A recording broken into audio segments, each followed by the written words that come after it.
오늘 1월 15일 우리에게 주시는 하나님의 말씀입니다. 구약 성경 창세기 19장 12절로 14절 말씀입니다. 이 기록된 계시의 말씀을 공독해 드릴 때 여러분 각자의 심령 속에 실제로 거하시는 예수님의 음성을 들을 수 있기를 원합니다. 그 사람들이 롯에게 이르되 이 외에 내게 속한 자가 또 있느냐? 내 사위나 자녀나 성중에 내게 속한 자들을 다 성 밖으로 이끌어내라. 그들에 대하여 부르짖음이 여호와 앞에 크므로 여호와께서 우리로 이곳을 멸하려 보내셨나니 우리가 멸하리라. 롯이 나가서 그 딸들과 정혼한 사이들에게 고하여 이르되 여호와께서 이 성을 멸하실 터이니 너희는 일어나 이곳에서 떠나라 하되 그 사이들이 농담으로 여겼더라. 아멘. 우리 14절 말씀을 같이 한번 이렇게 읽기를 원합니다. 주의 살아계신 말씀 14절 시작. 롯이 나가서 그 딸들과 정혼한 사이들에게 고하여 이르되 여호와께서 이 성을 멸하실 터이니 너희는 일어나 이곳에서 떠나라 하되 그 사이들이 농담으로 여겼더라. 아멘, 아멘, 아멘. 참 오늘 말씀은 너무 안타까운 이야기가 되겠어요. 제가 오늘 함께 말씀을 나누면서 말씀의 제목을 농담 이야기, 한마디로 말하면 이런 거죠. 말씀을 농담으로 여겼다 이거죠. 너나 잘 믿어. 너나 잘 믿어. 무슨. 그죠? 제가 이제 슬픈 얘기를 들었던 기억이 납니다. 어느 집에 이렇게 얘기를 했어요. 예수 믿는 아내보다 예수 믿지 않는 남편이 윤리적으로 훨씬 훌륭하더라. 다시 얘기해 볼게요. 예수 믿는 아내보다 예수 믿지 않는 남편이 윤리적으로 훨씬 더 착하더라. 실제로요, 그런 집안이 많아요. 그러면 그 사람이, 그 남편이 그 아내를 통해서 예수님을 만날 수 있겠습니까? 못 만나는 거예요.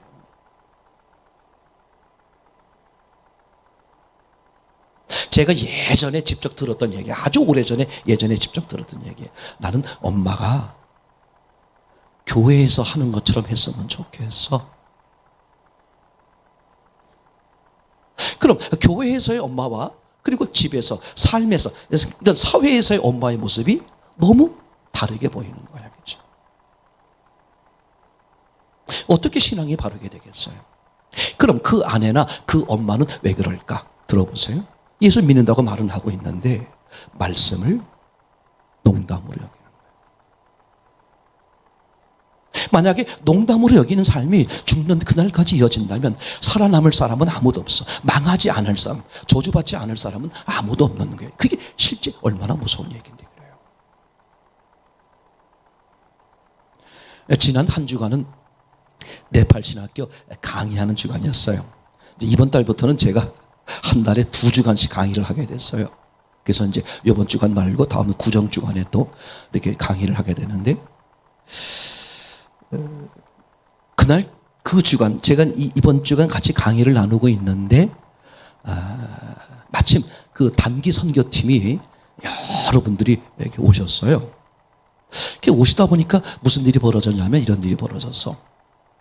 그 얘기를 들어보니까 이제 마침 제 강의하는 주간에 딱 오셔서 일주일, 월요일 날 오셔가지고 토요일 날 딱 가시는 거야. 그러니까 제 강의 주간에 딱 걸렸는데, 아니 제 강의 주간에 걸린 거가 무슨 상관이 있어? 근데 상관이 있는 이유가 뭐냐 하면, 첫째, 이제 신교팀에 한 25분인가 오셨대요. 우리도 이게 선교 여행 가보면 선교사님이 다 통제가 안 되니까 어떻게 됩니까? 그래서 거기서 이렇게 이제 지도자 되는 이렇게 청년들이나 애들을 이렇게 같이 해서 이렇게 우리를 도와주고 이렇게 하지 않습니까? 이제 그러다 보니까 제 강의를 들어야 될 학생들 중에 고참들이 여러 명이 이제 따라가게 됐죠, 이제. 또 그뿐만 아니라 무슨 문제가 생겼냐면, 그 통역할 하는 친구가 따라가야 생긴 거예요. 왜? 그 한국말과 네팔 통역을 잘하는 친구가 없는 거야. 그 통역하는 친구도 학생이면서 통역을 해주는 거거든요. 근데 이 친구가 이제 그걸 따라 나서게 된 거야. 그러다 보니까 첫째, 그 선교지를 가면 뭐 이런 도시를 다니는 게 아니라 또 거기는 산 지역이래. 산악 지역을 막 이렇게 다니다 보니까 그 이제 통역하는 친구, 통역하는 분과 그 다음에 이제 같이 이렇게 좀 이렇게 인도해 줄 고참 학생들하고 같이 이제 25명이 한 30명, 35명이 움직이지 않겠습니까? 그러다 보니까 이제 가서 제 시간에 맞춰서 이제 강의를 해야, 너는 강의실에 들어가면 그분은 그쪽에서 빠른 시간 안에 하여튼 인터넷이 터지는 그 지역에 가서 거기서 이제 그 통역을 중계를 하는 거야. 그러니 이게 원활하게 되겠어요. 한 주간 망치게 생겼지. 실제로 제대로 제가 해야 될 내용을 충분히 못하게 됐어요. 이제 그렇게 되면서 그 선교사님이 이제 이렇게 그 상황을 설명하면서 참 죄송하게 됐다. 그렇게 이제 남편 선교사님이 얘기를 했고, 그런지 남편 선교사님 거기 이제 따라서 나서서 당연히 이제 아내 선교사님이 마침 거기에 교회에 남아 있게 됐는데, 그 아내 선교사님이 목사님 이렇게 이제 강의가 지금 잘 연결이 안 되니까 좀 이렇게 우리 선교사님하고 대화 나누신 다음에 또 강의 30분 하신 다음에 끝나지 말고 저하고 조금만 좀 기다려 얘기 좀 해요. 그래서 이렇게 하자고 그래서 이제 얘기가 서로 강의가 끝나고 일이 끝나서. 근데 이제 선교사님 부인이, 여성 교사님이, 선교사님이 저한테 하는 말이, 목사님, 아주 기쁜 일이 있어요. 그래서 뭔 기쁜 일이 있어요. 그렇게 이제 얘기를 하게 됐어요. 그랬더니 그분이 하시는 말씀이, 금방 말씀드렸던 것처럼 보통 이제 우리 신학교에 한 20여 명들이 공부를 하는데 대개 목사님 자제이거나 그 교회에, 각 교회에 정말 뭐라 그럴까, 신앙의 엘리트 같은 젊은 애들 아주 뽑아서 그 교회에서 보낸 것 같아. 얼마나 맑은지 몰라. 제가 하는 창세기를 너무 쉽게 알아들어. 제가 오죽하면 그랬어요. 우리 교회 청년들하고 좀 바꿨으면 좋겠다. 너무 잘 들어. 좋은 게 뭐야? 질문이 많고, 딱 제가 하는 방식은 저는 질문을 많이 해요. 그러면 엉뚱하면서도 발랄하면서도 어떻게 이렇게 잘 대답을 하고 맞춰가는지를 내가 깜짝 놀래요, 진짜. 제가 하는 방법 중에 하나 그래요. 어떤 친구가 딱 맞춰요. 그러면 학생, 일어나봐. 가방 싸. 집에 가. 더 이상 배울 게 없어. 그럴 정도로요, 너무 애들이 순수하고 그래요. 이제 그 20여 명 중에 6명이 이제 졸업을 해서, 거긴 2년 학기예요. 6명이 졸업을 했고, 이제 그렇게 됐어요. 그런데 이제 거기에 무슨 일이 있냐면, 그것도 졸업을 하면 또 애들을 또 충원해야 되잖아요. 그게 이제 시설에 문제가 있어서 막 30명 이상씩 이렇게 받을 수가 없나 봐요. 많이 이렇게 지원 오겠다고 공부하겠다는 분이 있으면 밀어놨다가 이제 그렇게 하곤 이제 그렇게 하는 거예요. 또 주변에 대학생들이 있어서 그 대학을 다니면서 오는 친구들이 많이 있고요. 이제 그렇게 얘기를 하는데 이분이 무슨 일인데 그래요? 그랬더니 이분이 하시는 말씀이 이제 졸업을 했대요. 이제 졸업한 학생들이 6명인데 저는 이제 그 신학교에서 가르친 지가 1년 정도 됐어요. 근데 졸업을 한다는 얘기는 이미 그 전부터 공부를 한 거잖아요. 그럼 하루에 공부를 몇 시간 하는 걸로 기억하냐면, 목사님들이 제 기억에는 하루에 3분 정도.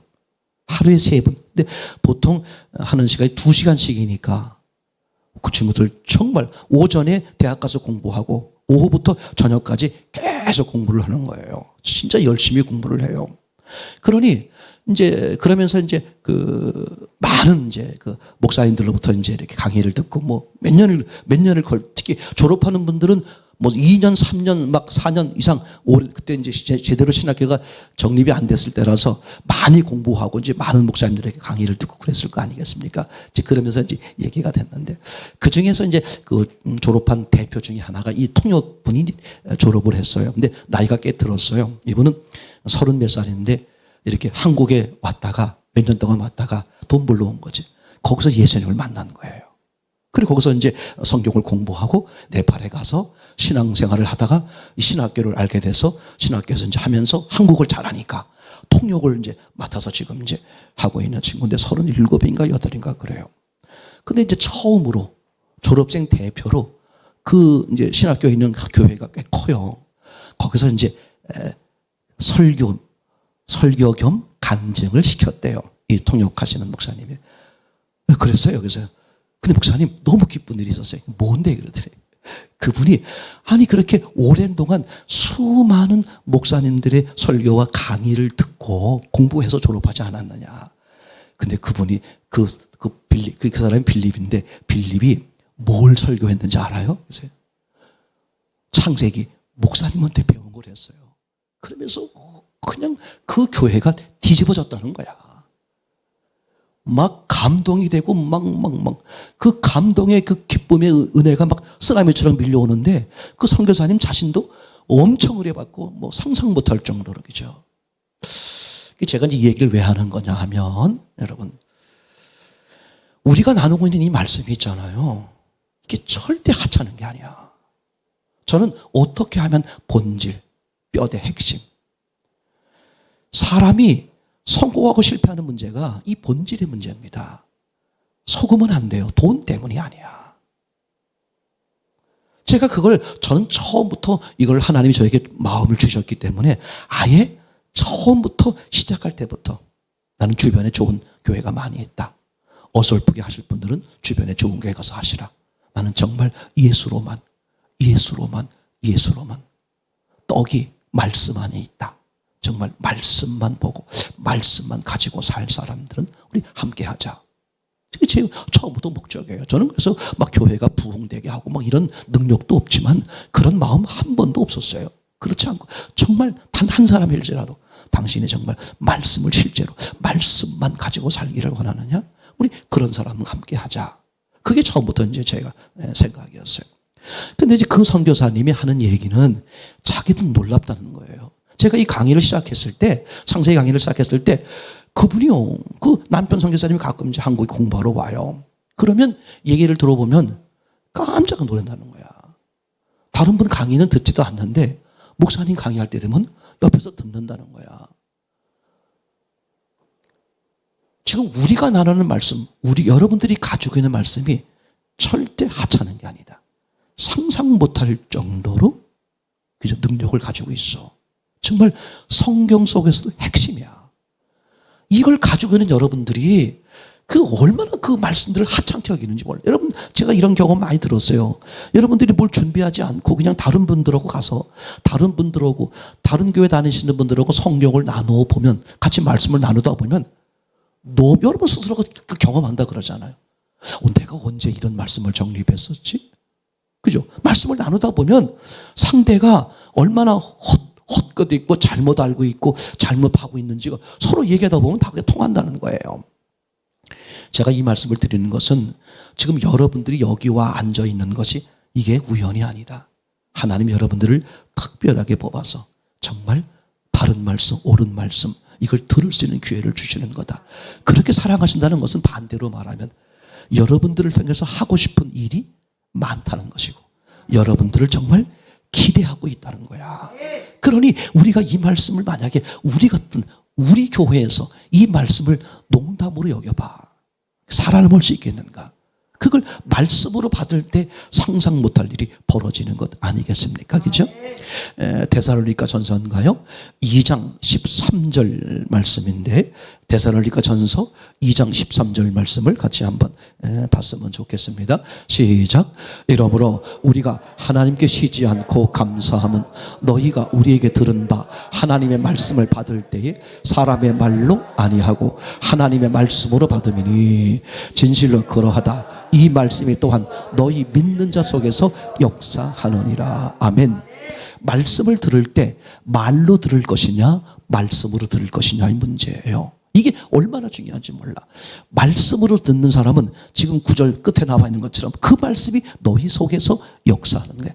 제가요 이제 안타까우게 여기는 것 중에 하나가 이런 거예요. 우리 목사님이 그러는데 목사님이 그렇다 그러더라. 가끔 여러분들이 언어 가운데 보면 그런 얘기를 하시는 분이 계세요. 목사님이 그러는데 목사님이 쓰지 마세요. 하나님이 그러시는데 하나님이 그러시는데 말씀으로 듣느냐, 말로 듣느냐. 왜 듣는데 자꾸 차이가 생기느냐? 왜 예수님이 귀 있는 자는 들을지어다 이렇게 말했을까? 그죠? 이게 너무 놀라운 거예요. 육체를 가지고 있는 예수님을 향해서 사람들이 막 하니까 나도 선하지 않다. 선한 분은 오직 한 분 하나님. 이렇게 말하고 있잖아요. 그죠? 그러니까 말씀이요. 하나님. 네가 예수를 하나님으로 봤을 때 의미가 있지. 예수를 능력 많는 사람으로 보면 아무리 그 예수의 말을 들어도 너는 말을 듣는 거야. 소용이 없어. 그러니까 말씀을 들으면 말씀의 능력이 그 사람에게 임하는 것이고 말로 들으면 그 사람의 능력밖에 임하지 않아. 그럼 사람이 사람을 어떻게 살리고 사람이 사람을 어떻게 해? 바보 같은 거예요. 왜 우리가 똑같은 걸 들으면서 말씀으로 듣느냐 말로 듣느냐. 이해되나요? 굉장히 중요합니다. 우리가 예배를 함께 드리고 있는 홍지석 형제에 대해서 조금 제가 얘기를 해보겠어요. 어떤 분들은 저분이 왜 오셨을까? 갑자기 왜 오셨을까? 우리는 원래 갑자기가 많아요. 제가 미리 말씀드리지만 우리가 나누고 있는 말씀이 이게 우연이 아닙니다. 정말 하나님이 특별하게요. 아주 귀하고 오르고 핵심되는 말씀을 여러분들에게 들을 수 있도록 만들어주셨어요. 홍지석 형제와 저는 20년 전에 제가 같이 이 말씀을 전 동일한 말씀을 나눴어요. 그리고 20년 동안 떠나 있다가 어느 날 견딜 수 없어서 찾아온 거예요. 그것도 12월 25일 성탄절 날 한밤중에. 그날 이렇게 우리 이제 장로님을 비롯해서 일남선교에서 이렇게 모임이 있어서 모처럼 저녁에 이제 따라 나갔다가 원래 그 시간이면 저희가 다 정리하고 올라갔을 시간인데 그날따라 이제 그런 모임이 그날 있어서 모임을 따라 밖에 나갔다 오다 보니까 늦게 들어와서 이제 정리를 하는데 문 밖에 캄캄한 문 밖에 제 표현으로 말하면 이상한 사람이 하여튼 이상해. 모습이 참 이상했어요. 안에는 불이 켜 있고 안에는 컴컴한데 이상한 사람이 계속 교회를 주시하고 있는 거예요. 사모님은 순간 이상한 사람이 왔나. 이제 그래서 지석 형제가 찾아오게 됐어요. 왜 왔느냐? 오고 싶어서 왔다. 지석 형제 얘기를 조금 하면 이제 견딜 수 없는 지금 상황이 됐어요. 아주 되게 교회를 찾아오시면 그런 경우가 많아요. 정말 여러분 견딜 수 없을 때 이제 교회 앞에 오게 되거든요. 그때 교회에서 예수님 만나는 거거든요. 견딜 수 없는 이제 그런 상황이 된 거예요. 몸이 점점 이제 이상하게 이렇게 이렇게 이상한 변화가 이제 생기기 시작했고, 동네 병원에 가니까 아무래도 큰 병원에 가보셔야 되겠다. 그래서 이제 큰 병원에 가게 됐고, 큰 병원에 가는데 그래도 이제 이렇게 다녔던 그러면서도 가장 이렇게 유력하다고 말하는 삼성병원에서 이제 이렇게 진료를 받게 되었어요. 그래서 이제 오랜 동안 이제 이렇게 상황을 이제 검사하고 이렇게 하면서 이렇게 결과가 나왔는데 이제 암일 가능성이 아주 이제 굉장히 이제 많은 그런 상황이 됐어요. 이제 의사 선생님은 이게 제가 보기에는 50대 50 정도인 것 같다. 이렇게 이제 이야기를 하더랍니다. 근데 이제 나타나는 수치를 보면 그 수치상으로는 90% 이상이에요. 90% 이상이 암이야. 그래서 이제 그 의사가 말하기를 뭐 이런 암은 뭐 다 이렇게 약에서 좋아가지고 뭐 10년도 살고 다 그러니까 뭐 이렇게 얘기하는 걸 들으면서 그 당사자 입장에서는 이게 100% 암이구나. 그리고 이게 내가 이제 어떻게 될까? 이런 이제 뭐 상상할 수 없는 그런 이제 조바심이나 어려운 마음이 되고 그러잖아요. 사람들이 보게 되면 그죠. 이제 그래서 이제 그 마지막으로 그러면 얼마나 깊은지 얼마나 심한지 한번 좀 최종적으로 좀 이렇게 조직 검사를 해보자. 이제 그렇게 해서 이제 그걸 이렇게 하기로 하고 검사를 받고 이제 그 기다리는 그 과정 속에서 이제 지난 몇 주 동안 교회 오시면서 이제 그런 상황 속에서 이제 오시게 됐고 교회를 다니면서 이제 지금 그런 일이 진행이 되고 있었죠. 이제 그리고 지난 금요일 날이 이제 그 조직 검사를 이제 이렇게 가서 확인하는 그런 진료 시간이에요. 이제 아내와 함께 이제 그곳에 가게 됐고 가서 이제 이렇게 삼성병원에 가서 이제 그 자기 진료 시간 돼서 이제 진료실에 들어갔는데, 아니, 의사가 앞에서 기다리고 있지 않고 저쪽에서 지금 계속 차트를 보고 있더래. 그러니까 이분 생각에는, 아, 내가 심각하구나. 심각하구나. 아니, 이게 보통 이렇게 환자가 들어오면 먼저 의사가 먼저 앉아있다가 다 차트 검사한 다음에 이렇게 무슨 말을 해주는데, 지금 들어와서 한참 앉아있는데도 저쪽에서 쳐다보지도 않고 그 차트를 계속 그냥, 아, 심각하구나. 얼마나 심한 걸까. 이렇게 완전히 이제 뭐 좌절 이제 됐죠. 그리고 의사가 이제 시간이 지나서 이제 그 자리에 앉게 됐어요. 그래서 의사가 이렇게 화면을 보면서 첫 마디가 하는 말이, 첫 마디 말이에요. 암이 없네? 그 의사의 말 뉘앙스에는 뭐가 있는 거야? 있어야만 맞는 건데 이게 없다는 거야, 이제. 이제 그때의 반응이 중요해. 그때의 반응. 이게 이제 예수 만난 사람과 만나지 못한 사람의 차이고, 예수의 사랑을 잊고 있는 사람과 그렇지 못한 사람의 차이. 우린 그런 걸 보면 대충 하는 거거든요, 그죠? 암이 없네? 그게 어떻게 들리냐면, 제가 옆에서 들어도 있어야 할 게 없는 거야, 지금. 암이 없네? 그때 우리 지석 형제의 그 마음에 제일 첫 번째로 든 생각이, 하나님의 기적이구나. 하나님이 나를 찾아오셨구나. 저 형제가 고백하기를 절대 자기는 하나님을 못 만날 만한 그런 존재라는 거예요. 그게 아주 강한데, 제가 20년 전에 봤을 때도 쉽게 만나기 어려운 친구였어요. 나를 엄청 괴롭혔어요.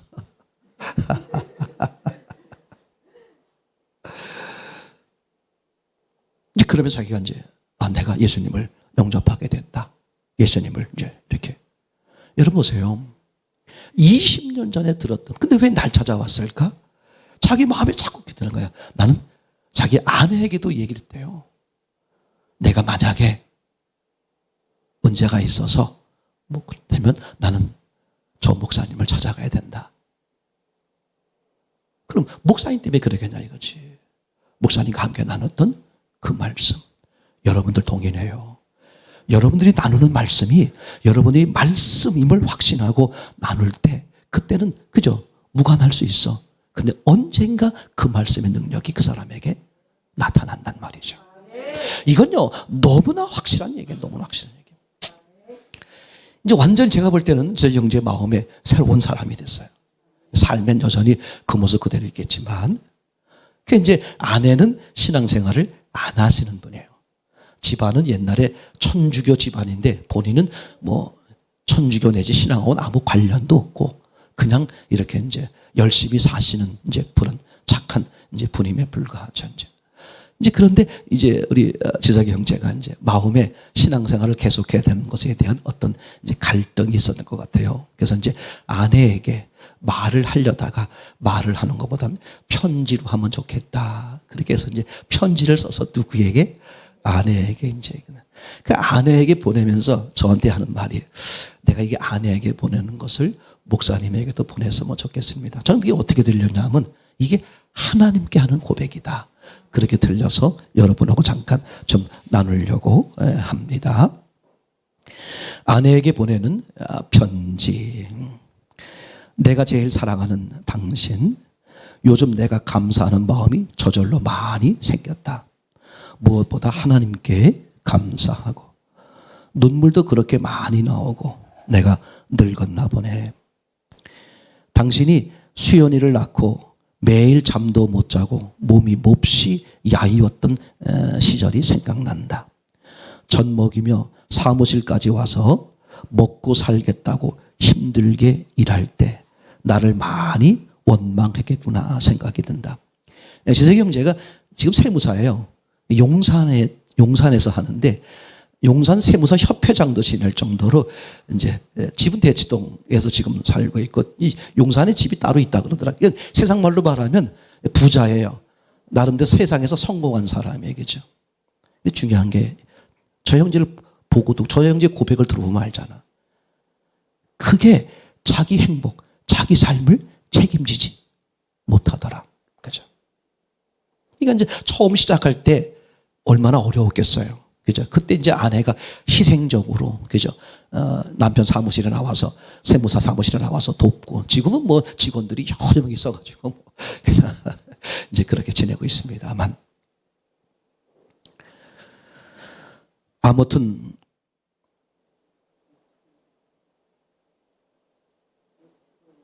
예. 애초에, 그렇죠. 애초에. 고마워요. 애초에 몸이 아픈 신랑을 만나 재밌는 시간도 갖지 못하고 이제 좀 편해지려나 싶더니 이것저것 아프다 하고 아무튼 우리가 여기까지 온 것도 다 당신이 있어서 가능했다. 그냥 당신한테 빈말이 아니라 감사한다. 골칫덩어리 수연이도 너무 사랑스럽고 승우도 듬직하고 내가 지난 짧은 3주 동안 너무 많은 경험 속에서 감사함과 두려움이 교차했다. 암일 거라는 절박한 상황. 나는 어떤 모습으로 고생을 할까? 내 가족들은 어떻게 하지? 내가 할 수 있는 건 하나님께 간구하고 기도하는 것 외에는 아무것도 할 수 없었다. 내가 당신에게 말했던 목사님을 찾아가는 것 외에는 방법이 안 보였다. 암이 없기를 그렇게 간절히 기도드렸다. 내가 할 수 있는 온 힘을 다해. 하나님은 기적처럼 내 기도를 들어주셨다. 눈물이 났고 정말 감사했다. 짧은 시간이었지만 하나님을 만났다는 생각이 들었고 마음에 참 평화가 찾아왔다. 주일 예배는 거룩하신 하나님께 드리는 나의 온전한 시간이라는 생각이 든다. 이게요, 병 고침 받아도 있잖아요. 병에 초점이 있던 사람은 이런 고백을 못해. 근데 병을 통해서 예수님을 만난 사람은 이런 고백이 나와. 지금 읽었던 고백이죠. 주일 예배는 거룩하신 하나님께 드리는 나의 온전한 시간이라는 생각이 든다. 이전보다 다른 모든 시간들을 더 온전하게 가족들을 위해 보내도록 할게. 더 좋은 남편으로, 더 좋은 아버지로 될 수 있도록 노력할게. 내가 일요일에 수연이 대학 실기시험에 못 가는 것이 이런 이유지만 우리 딸 수연이에 대한 생각은 아주 각별하다는 것을 알아줬으면 좋겠어. 이제 당신에게 정말 하나 부탁할 것은 일요일 주일 예배는 나에게 온전히 허락해 주길 바란다. 이제 새로운 마음을 갖고 부지런히 살아야겠다. 당신한테는 정말 감사하고 남편 지석. 그러니까 이분이 지금 편지를 쓰는 초점은 그냥 그동안에 아내에게 감사하고 기쁘고 참 수고했어. 그런 마음도 있지만 초점이 뭐예요? 나는 예수님. 나는 이제 이분을 떠날 수 없어. 이게 내 삶의 가장 거룩한 삶이야. 여러분 이거 보세요. 내가 예수님 붙들면 이거 아셔야 됩니다. 가족을 살리는 거야. 사도행전 16장 31절이었죠. 주 예수를 믿으라. 그러면 너와 내 집이 구원을 얻으리라. 내가 말씀을 농담으로 여기면 가족이 죽는 거예요. 너무나 놀라운 사실이에요. 그렇죠? 이걸 어떻게 다르게 설명할 수가 있어? 사도행전 17장 30절 31절 그렇게 말했잖아요. 그죠? 예수님이 죽으시고 부활하심으로써 증명돼서 뭐가? 누구도 부인할 수 없는, 즉 예수님이 누구? 하나님. 그죠? 그리고 성경 말씀이 다 뭐가 돼버린 거야? 하나님의 말씀이요 실제. 예수님이 십자가에 죽으시면서 뭐라 그래서 다 이루었다. 그러면 그렇게 말하신 분이 죽고 부활했으니까 다 실제로 이루어야 돼, 이루지 않아야 돼? 이룬 거야. 그죠? 그래서 요한복음 2장 22절에 무슨 일이 벌어졌죠? 그죠? 그때서야 제자들이 어떻게 되는 거야? 성경을 믿는 거야. 그때야. 그죠? 얼마나 놀라운 사실이에요. 그때야. 그러니까 아무리 예수님하고 3년, 5년, 그냥 교회를 5년, 10년 다녀도 헛수고인 사람이 있는 거야. 왜? 교회의 주인공이신 예수님을 실제로 만나지 못하면.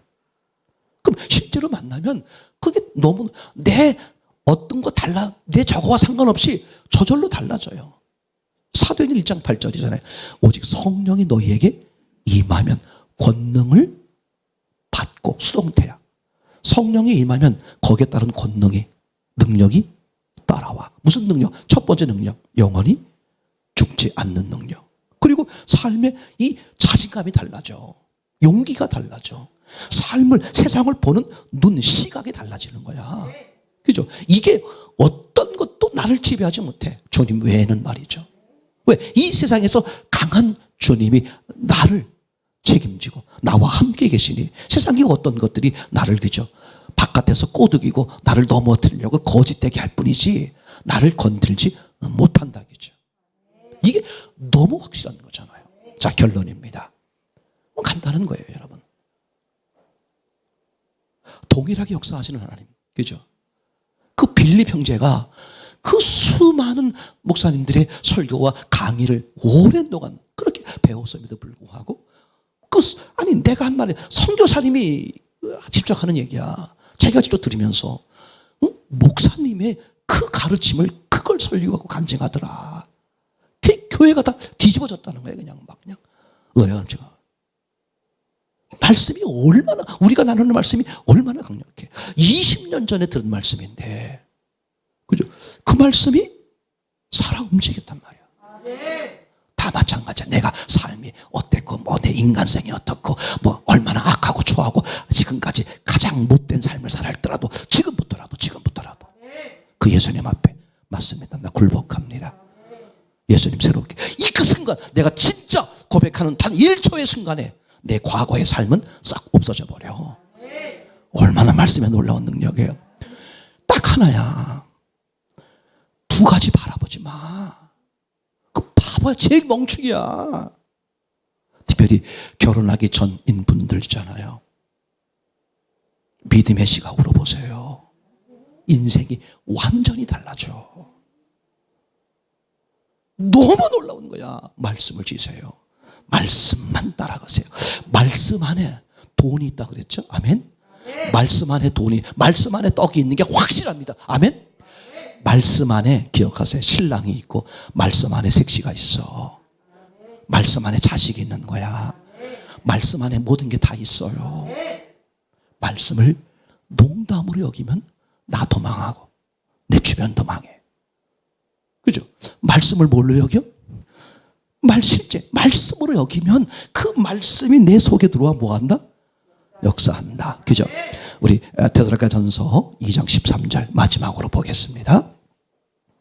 살전 2장 13절 시작. 함께 읽을게요. 시작. 이러므로 우리가 하나님께 쉬지 않고 감사함은 너희가 우리에게 들은 바 하나님의 말씀을 받을 때 사람의 말로 아니하고 하나님의 말씀으로 받으니 진실로 그러하다. 이 말씀이 또한 너희 믿는 자 속에서 역사하느니라. 그죠? 말씀으로 받으면 말씀 받는 게 뭐야? 그 말씀을 믿은 거잖아. 그럼 그 말씀이 너희 속에 어떤 악한 사람도 어떤 망가진 사람도 여러분 사람 눈치 보며 속이지 마세요. 여러분 속이 얼마나 썩어 내가 알아. 어른들은 어른대로 청년들은 청년들대로 얼마나 속이 썩어. 속이 문드러지잖아. 마음에 평안이 없잖아. 잠이 잘 오지 않잖아. 여러분 지금 안 늦었어. 어디? 말씀 앞에 굴복하세요. 내가 이제 말씀 안에 있겠습니다. 말씀이 저를 지배해 주세요. 내가 뭘 하라는 게 아니야. 그분 앞에 난 말씀 앞에 엎드리겠습니다. 말씀이 예수님이 날 지배해 주세요. 신기해. 내가 변해. 진짜 천국을 누려. 그런 은혜를 누리길 소원합니다. 오늘